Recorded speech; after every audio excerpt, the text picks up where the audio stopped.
नमस्कार मित्रांनो, स्वागत आहे तुमचं मराठी कार वर्ल्डमध्ये. मी आहे अविनाश आणि ही आहे Tata Sierra. The OG is back. पुण्यात गाडी लॉन्च झालेली आहे आणि माझ्याकडे मिळालेली आहे मला डिझेल, जे पर्सनली मला आवडतं. आणि ही गाडी लॉन्च होणार आहे क्रेटा सेल्टॉस हाय रायडरच्या कॉम्पिटिशनमध्ये. या व्हिडिओमध्ये मी तुम्हाला सांगणार आहे की का तुम्ही ही गाडी चूज करायला पाहिजे, असे काही पॉईंट्स, जे पॉईंट पॉझिटिव्ह पॉईंट्स आहे या सगळ्या सेगमेंटमधले. चला व्हिडिओला स्टार्ट करू. तत्पूर्वी व्हिडिओवर जर चॅनलवर जर पहिल्यांदा आलाय तर सबस्क्राईब करायला विसरू नका. व्हिडिओला लाईक करा आणि हो, शेअर करत चला, बाकी लोकांना पण फायदा होईल.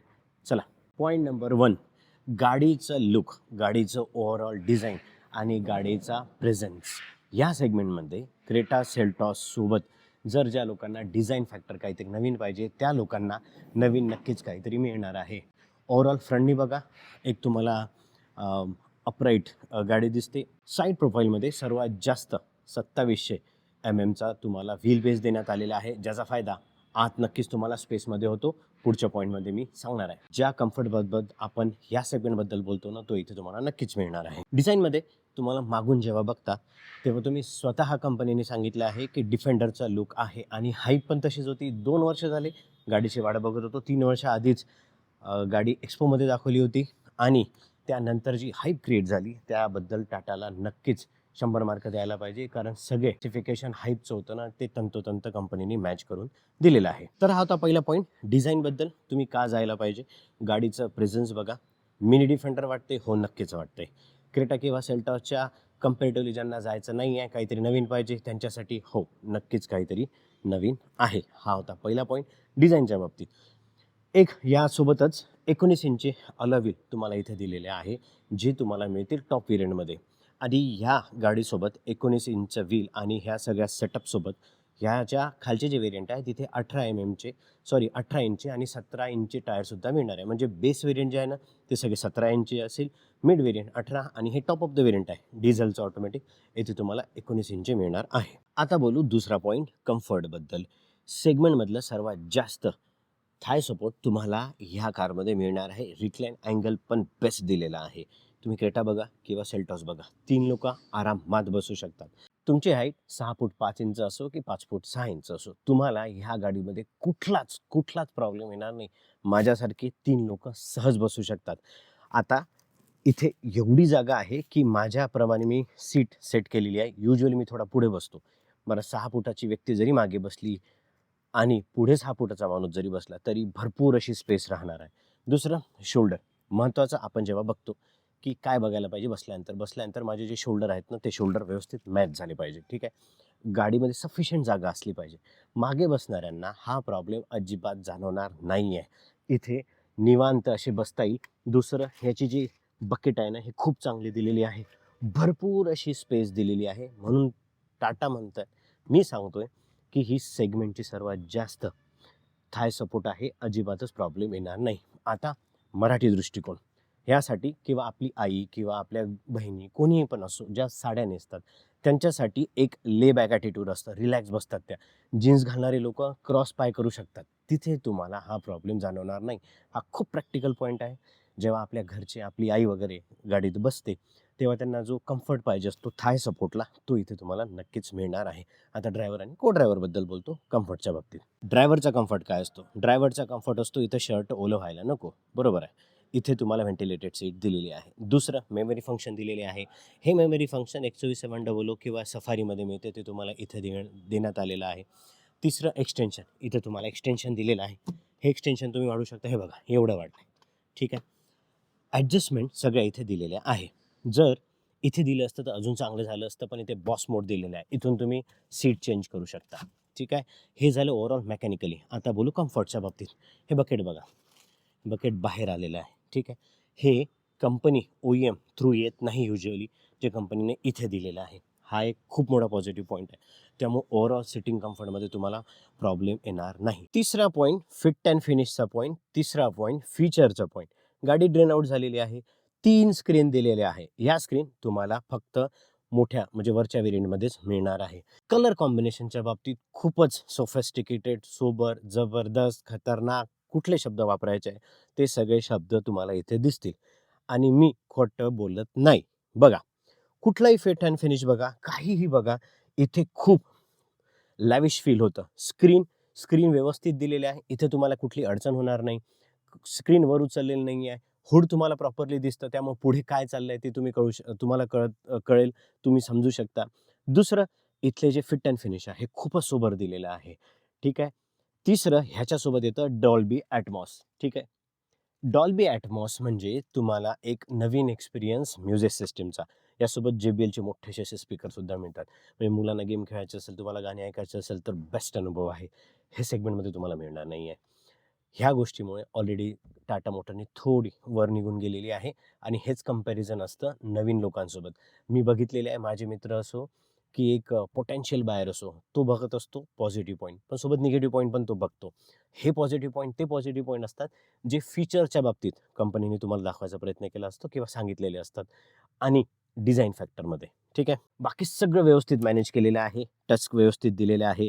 65 वॉटपर्यंतचा चार्जिंग दिलेलं आहे, म्हणजे लॅपटॉप चार्ज करू शकता. बाकी हे ऑटोमॅटिक व्हेरियंट आहे डिझेलचं. सगळ्याच गोष्टी व्यवस्थित दिलेल्या आहे. कुठलीच कमी तुम्हाला इथे जाणवणार नाही. सनरूफ दिलेलं आहे. सेगमेंटचं सर्वात मोठं सनरूफ पार त्या बूटपर्यंत जातं. त्यामुळे तो पण सुद्धा काही प्रॉब्लेम तुम्हाला इथे जाणवणार नाही. चौथा आणि महत्त्वाचा पॉईंट इंजिनचा. नॅचरली ॲस्पिरेटेड इंजिन दिलेलं आहे. सोबत एक GDI इंजिन, गॅसोलिन डायरेक्ट इंजेक्शन कंपनीने दिलेलं आहे, जे आहे पेट्रोलचं. ठीक आहे. ती गाडी मी चालवली आहे. मला आवडते डिझेल, पण ते जे पेट्रोल आहे ते पेट्रोल एक सिटीतला बायर असतो, ज्या बायरला 10-12 वर्ष गाडी ठेवायची आहे. मंडे टू फ्रायडे ऑफिसला जायचं आहे, सॅटर्डे संडे वाटलं तर बाहेर पडायचं आहे, नाहीतर काही गरज नाही आहे. अशा लोकांना हे जे पेट्रोल इंजिन आहे ना, ते नक्कीच अपील करणार आहे. ते जे नवीन पेट्रोल इंजिन आहे ते इंजिन रिफाईंड इंजिन आहे. पॉवर जे द्यायला पाहिजे ती पॉवर तुम्हाला मिळते आहे. ज्या टॉर्क स्पेसिफिकेशनवर गाडी लॉन्च केलेली आहे, ह्या ओव्हरऑल गाडीचं जेवढं वेट आहे त्या सगळ्या वेटसोबत ते इंजिन व्यवस्थित जातंसुद्धा. जे पोटेन्शियल बायर आहेत, जे सेल्टॉस किंवा क्रेटासोबत असतात नेहमी, जे एक सिटी ड्रिवन गाडी बघतात, जे लोक मंडे टू फ्रायडे ऑफिसला जाऊन सॅटर्डे संडे बाहेर कदाचितच निघतात, त्या लोकांसाठी खूपच जस्टिफायबल इंजिन राहणार आहे. ते पेट्रोलचं इंजिन आहे. 11.5 लाखापासनं जी गाडी स्टार्ट होते, ऑन रोड प्राईस 12 लाखापर्यंत, त्या लोकांसाठी नॅचरली ॲस्पिरेटेड इंजिन आहे. त्या इंजिनमध्ये जेव्हा तुम्ही जाता तेव्हा तो एक बायर असतो, तो एक सेगमेंटचे बायर असतात, ज्या लोकांना ठीकठाक परफॉर्मन्स करणारी गाडी पाहिजे. सेफ्टीचे कन्सर्न तर असतात, त्यामुळे सेफ्टीच्या बाबतीत पाहायची गरज नाही आहे. ते जे डिझेल इंजिन आहे, जो एक रोबस्ट गाडी चालवणारा सेगमेंटचे लोक असतात, जसं मी किंवा बाकीचे लोक, ज्यांना डिझेल मॅन्युअल गाडी आवडतीच, डिझेल ऑटोमॅटिक पण ऑप्शन आहे बरं, ह्या लोकांना हे तिसरं इंजिन खूप जास्त अपिलिंग वाटणार आहे. ह्यासाठी कारण हे जे इंजिन आहे हे खूप टेस्टेड, ट्रस्टेड आणि व्हेरीफाईड इंजिन आहे. ज्या इंजिनसोबत तुम्ही नक्कीच जायला पाहिजे. दुसरं जे पेट्रोलचं नवीन इंजिन म्हणतोय ते इंजिनसुद्धा आता मायलेजच्या बाबतीत डिझेलचं इंजिन 20पर्यंत सहज ॲव्हरेज देतं, ज्या इंजिनबद्दल मी तुम्हाला बोलतोय. पेट्रोलचं इंजिन 13 ते 14 जे बाकी गाड्यांमध्ये मिळतं ते सेम या गाडीमध्ये मिळणार आहे. आणि दुसरं नॅचरली ॲस्पिरेटेड सेम तुम्हाला परफॉर्मन्स देणार आहे. हे होतं ओव्हरऑल इंजिनबद्दल. आता बोलू फायनल वर्डिक्ट कुठून स्टार्ट होतं पैशापासून. जिथून तुमचं 12 लाखापर्यंत एखादी गाडी स्टार्ट झालेली आहे, ती गाडी जाते अराउंड 20-21 लाखापर्यंत, 21.5 लाखापर्यंत. जिथे एक असा सेगमेंट आहे ज्या लोकांना क्रेटा, सेल्टॉस, हायरायडरचे लोक पुश करतात. जे लोक हॅरियरकडे जात होते, ठीक आहे, ज्यांचं बजेट ते स्वतः थोडं जास्त पुश करत होते, त्या लोकांसाठी एक बेस्ट ऑप्शन झालेलं आहे.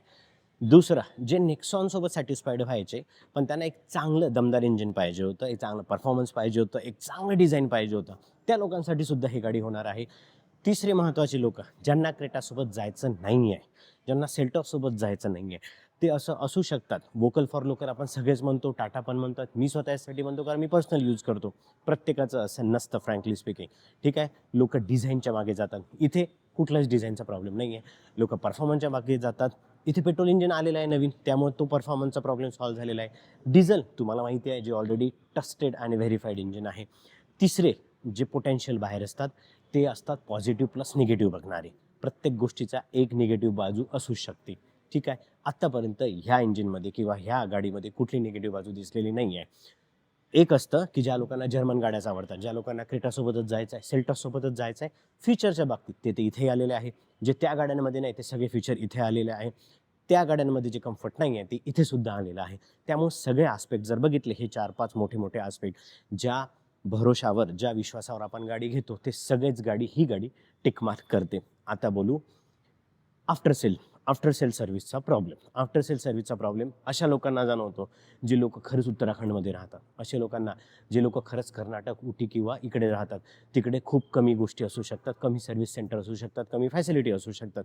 महाराष्ट्रात राहतो आपण, मुंबई असो, पुणे असो, ठीक आहे, संभाजीनगर असो, नागपूर असो की अमरावती असो, ह्या जागी कुठलेच प्रॉब्लेम तुम्हाला महाराष्ट्रात तरी जाणवणार नाही. त्यामुळे तो जो एक निगेटिव्ह फॅक्टर होता जो बाकी स्टेटमध्ये आपल्याला पाहायला मिळतो तो आपल्याकडे पाहायला मिळणार नाही आहे. ओव्हरऑल गाडीची ड्रायव्हेबिलिटी, ठीक आहे, मनोवरिंग तुम्हाला कुठे कुठे कमी पडणार आहे. ही गाडी सिटीमध्ये तुम्ही बिंदास्त चालवू शकता. 205 mm ग्राउंड क्लिअरन्स कंपनीने मॅनेज केलेलं आहे अनलॅडनसोबतचं, म्हणजे तुम्ही ग्रामीण भागात सुद्धा चालवू शकता. सिटी बाहेरसाठी ती गाडी बेस्ट आहे. सिटी बाहेर युजली काय बघतात, ओव्हरऑल डिझाईन फॅक्टर, जो सुद्धा इथे टिकमार्क झालेला आहे. ह्या सगळ्या गोष्टी जेव्हा आपण कॉम्पिटिशनसोबत मॅच करतो तेव्हा डिझाईन, मेंटेनन्स, ओव्हरऑल ड्रायव्हेबिलिटी आणि सगळा महत्त्वाचा म्हणजे विश्वास आणि ट्रस्ट फॅक्टर जो तुम्हाला देतो क्रॅश टेस्टच्या बाबतीत किंवा एक सेफ्टीच्या बाबतीत, तो सुद्धा तुम्हाला इथे आलेला आहे. मला ही गाडी सेगमेंटमधली सर्वात बेस्ट गाडी वाटलेली आहे आत्तापर्यंतची. ऑफकोर्स काही लोकांना क्रेटा घ्यायची असते, काही लोकांना सेल्टॉस आता नकोशी झालेली आहे किंवा नवीन डिझाईननंतर तर आवडणार आहेत. पण ज्या लोकांना क्रेटासोबत जायचं नाही आहे, एक चांगलं नवीन डिझाईन पाहिजे, एक चांगलं पॅकेज पाहिजे, टाटानं ह्या सियाराच्या सोबत एक नवीन बायर्स पण नक्कीच घेऊन येणार आहे या शोरूमपर्यंत. यासाठी कारण ज्या लोकांना ह्या ज्या सगळ्या गोष्टी मी आता डिस्कस केल्या त्या गोष्टी पण आहे आणि जुन्या ज्या गाड्या आहेत ज्या ऑलरेडी एक्झिस्टिंग मार्केटमध्ये त्यांच्यापेक्षा काहीतरी वेगळं सुद्धा आहे. व्हिडिओ कसा वाटला कमेंट सेक्शनमध्ये नक्की कमेंट करून सांगा. धन्यवाद.